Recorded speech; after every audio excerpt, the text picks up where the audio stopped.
Assalamualaikum warahmatullahi wabarakatuh. Ananda semuanya, untuk materi pada kali ini adalah yaitu materi yang berjudul pembaruan Islam. Saya akan menyampaikan tentang perkembangan Islam pada masa modern, yaitu dari tahun 1800 sampai sekarang. Baiklah, kemudian untuk kompetensi dasar yang harus Ananda semuanya kuasai, yaitu untuk KD3, yaitu menelaah perkembangan Islam pada masa modern. Kemudian KD4 menyajikan prinsip-prinsip perkembangan peradaban Islam pada masa modern, yaitu tahun 1800 Masehi sampai sekarang. Kemudian untuk slide yang pertama, yaitu munculnya pembaruan Islam. Pada materi ini, sejarah kebudayaan Islam itu dibagi menjadi 3 periode. Yang pertama, periode klasik, yaitu dari tahun 650 Masehi sampai 1250 Masehi. Kemudian periode pertengahan, yaitu 1250 Masehi sampai 1800 Masehi. Kemudian periode abad modern, yaitu 1800 sampai sekarang. Tentunya setiap periode memiliki karakteristik masing-masing. Pada periode klasik, Islam mencapai kemajuan karena beberapa faktor. Antara lain, umat Islam melaksanakan ajaran Al-Quran dan As-Sunnah. Kemudian umat Islam mengembangkan ilmu pengetahuan, dan para ulamanya itu menolak tawaran penguasa sebagai pegawai pemerintahan. Maka para ulama itu tidak tergantung dengan penguasa, tapi mereka mandiri, sehingga mereka bisa menyampaikan kebenaran-kebenaran tanpa dibayang-bayangi oleh kekuasaan pemerintahan. Adapun periode pertengahan, yaitu karakteristiknya ini laju keilmuan dan ulama semakin melemah karena beberapa hal, antara lain para ulama kurang berani melakukan ijtihad. Anggapan ulama yang mengatakan sudah tidak zamannya lagi Al-Quran difahami secara akal. Kemudian taklid buta yang dilakukan para ulama pada abad ini, dan banyaknya ulama yang menjadi bawahan penguasa. Kemudian sibuknya ulama pada ilmu agama saja, kurangnya minat ulama dengan ilmu-ilmu yang berasal dari barat. Kemudian pada abad modern, karakteristik umat Islam yaitu pada periode ini mulai muncul kesadaran umat Islam karena orang-orang Eropa berhasil menguasai dunia Islam. Contohnya kekalahan Turki Utsmani pada peperangan dengan penguasa Eropa. Kemudian Mesir dikuasai oleh Napoleon Bonaparte dari Prancis. Kemudian masuknya Inggris ke India, dan dampaknya adalah kerajaan Mughal, kerajaan Islam di India takluk oleh orang-orang Inggris. Adapun tokoh-tokoh pembaru Islam pada masa modern antara lain, yang pertama adalah tokoh-tokoh yang berasal dari India. Yang pertama adalah Shah Waliullah.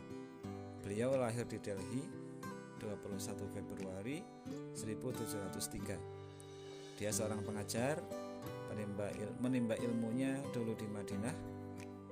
Untuk karyanya antara lain Hujjatullah Al-Balighah dan Fuyun Al-Haramain. Ide dan gagasan pemikiran beliau tentang kemunduran Islam itu disebabkan karena perubahan sistem pemerintahan Islam dari khalifah ke kerajaan. Kemudian sistem demokrasi harus diganti menjadi monarki. Kemudian perpecahan di kalangan Islam yang sama-sama mengaku paling benar. Kemudian pencampuran ajaran Islam dengan yang lainnya. Pemikiran yang lain adalah perlunya penerjemahan Al-Quran ke dalam bahasa asing. Yang kedua adalah Sayyid Ahmad Khan, lahir di Delhi tahun 1857. Pendidikannya memperoleh pendidikan tradisional dalam pengetahuan agama, kemudian belajar bahasa Arab, Persia, dan ilmu-ilmu umum. Jasanya bagi umat Islam di India adalah mendudukkan umat Islam di tempat yang tinggi dengan bekerja sama dengan pemerintah Inggris, meskipun beliau tidak berminat untuk mendapatkan gelar sir dari pemerintah Inggris. Adapun pemikirannya, ide dan gagasan, ini beliau menganggap bahwa Islam mundur karena umat Islam yang tidak mau mengikuti perkembangan sains dan teknologi yang berasal dari Barat tentunya. Bagi beliau, sains dan Islam tidak mungkin bertentangan. Sumber Islam tidak hanya Al-Quran dan hadis.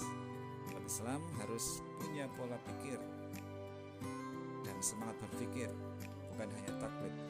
Pendidikan penting untuk mengubah keterbelakangan. Kemudian tokoh yang lain, yaitu yang berasal dari India, yaitu Muhammad Iqbal. Beliau lahir di Punjab tahun 1876. Pendidikannya yaitu beliau memperoleh gelar MA, Master of Art di Lahore, kemudian belajar filsafat di Universitas Cambridge, kemudian memperoleh gelar PhD di jurusan tasawuf di Munich, Jerman. Ide, pemikiran dan gagasannya yaitu bahwa ijtihad sangat penting. Karena itu pintu ijtihad tetap terbuka. Umat Islam harus mengembangkan sikap dinamis. Kemunduran Islam disebabkan karena kebuntuan berpikir. Kemudian hukum Islam berkembang sesuai kemajuan zaman. Umat Islam harus menguasai sains dan teknologi barat. Zuhud menyebabkan umat Islam kurang memperhatikan masalah keduniaan dan sosial masyarakat. Kemudian tokoh-tokoh yang berasal dari Mesir antara lain adalah Muhammad Ali Pasha, yang menganggap bahwa yang namanya kekuatan militer ini sangat penting dalam mempertahankan kekuasaan sebuah negara. Ekonomi sebagai sektor yang mendukung kekuatan militer. Kemudian terkait dengan pendidikan, Muhammad Ali Pasha itu memasukkan ilmu-ilmu modern di sekolah yang ia dirikan. Kemudian tokoh Mesir yang kedua adalah Rifa'ah Baidawi Rafi al-Tahtawi. Beliau lahir di Tahta tahun 1801. Ide dan gagasannya, ajaran Islam tidak hanya mementingkan kesejahteraan akhirat, namun juga dunia. Demokrasi harus dilaksanakan, bahkan raja harus bermusyawarah dengan ulama dan intelektual. Syariat diartikan sesuai dengan perkembangan zaman. Filsafat dan pengetahuan modern harus dipelajari oleh para ulama. Pendidikan bersifat universal. Wanita memiliki hak yang sama dengan laki-laki. Kemudian umat Islam harus dinamis, tidak statis. Kemudian Jamaluddin Al-Afghani. Ide dan gagasannya terkait kemunduran Islam adalah disebabkan karena umat Islam itu sendiri. Maka untuk mengembalikan kejayaan Islam, umat Islam harus kembali kepada ajaran Islam yang murni. Adapun pemerintahannya autokrasi harus diganti dengan demokrasi. Tidak ada pemisahan antara agama dan politik. Kemudian tokoh dari Mesir yang lain adalah Muhammad Abduh. Muhammad Abduh lahir di Mesir tahun 1849. Ide pembaruannya antara lain yaitu bahwa ijtihad sangat perlu dilakukan untuk menafsirkan ajaran Islam. Mengedepankan akal, kekuasaan negara harus dibatasi dengan konstitusi. Karena kalau tidak ada konstitusi maka penguasa bisa berkuasa selama-lamanya. Kemudian Muhammad Rashid Ridho lahir di Al-Qalamun tahun 1865. Gagasan pembaruannya antara lain yaitu sikap aktif harus ditumbuhkan, tidak diperbolehkan untuk pasrah dengan kenyataan. Kemudian membolehkan penggunaan akal dalam menafsirkan ajaran Islam. Sains dan teknologi barat penting untuk dikuasai. Kemudian diperlukan pemurnian ajaran Islam. Kemudian tokoh dari Mesir antara lain Sultan Mahmud II. Gagasan pembaruannya adalah dengan menerapkan sistem demokrasi, menghapus pengultusan sultan, memasukkan ilmu umum di kurikulum lembaga madrasah, kemudian mendirikan sekolah ma'arif untuk mempersiapkan tenaga administrasi dan sekolah adab untuk mempersiapkan tenaga ahli penerjemah.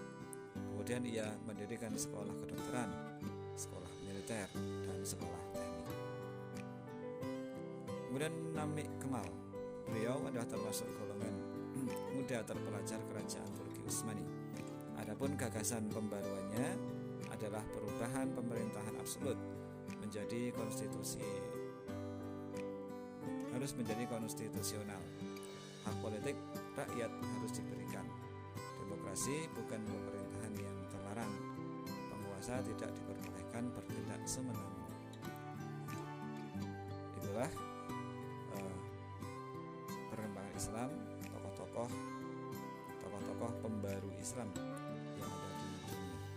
Baik, terima kasih. Assalamualaikum warahmatullahi wabarakatuh.